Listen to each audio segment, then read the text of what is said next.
Last week, Donald Trump announced that he was having his first rally since the start of the coronavirus pandemic in Tulsa, Oklahoma. As if using the location of the Tulsa massacre, one of the most horrific racist attacks against Black people in American history, wasn't enough of a fuck you, he announced that he was having it on June 19th, aka Juneteenth. Did he know? Who knows? Did he care? Absolutely not.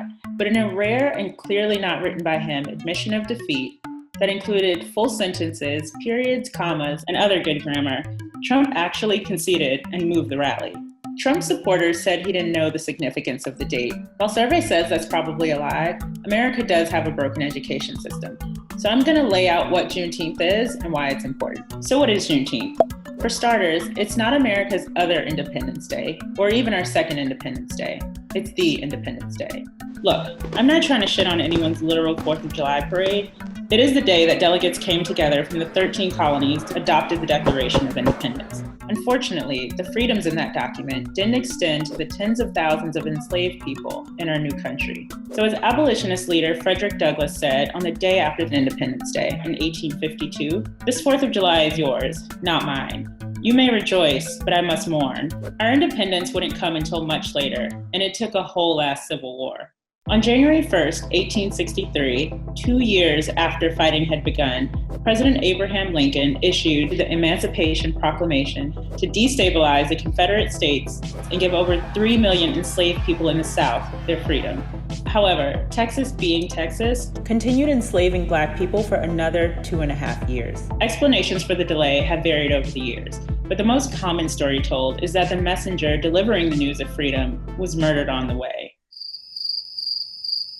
Nonetheless, word finally hit Texas on June 19, 1865, a month after the official end of the Civil War. General Gordon Granger issued General Order No. 3 in Galveston, Texas, which stated, "The people of Texas are informed that in accordance with a proclamation from the Executive of the United States, all slaves are free." According to historian Henry Louis Gates Jr., prior to Granger's declaration, an estimated 250,000 Black people were still enslaved in Texas alone.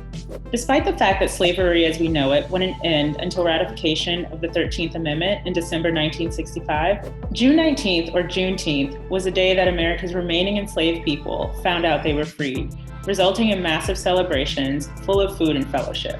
Every year since then, the celebration has continued around the nation and the world.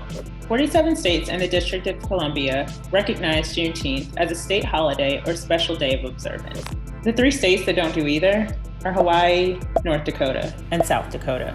Hella Creative, a Bay Area collective, launched a Hella Juneteenth campaign to spread information about the day. You can commemorate Juneteenth by signing the official petition to make Juneteenth a national holiday, or by investing in the Black community by supporting a Black-owned business or restaurant.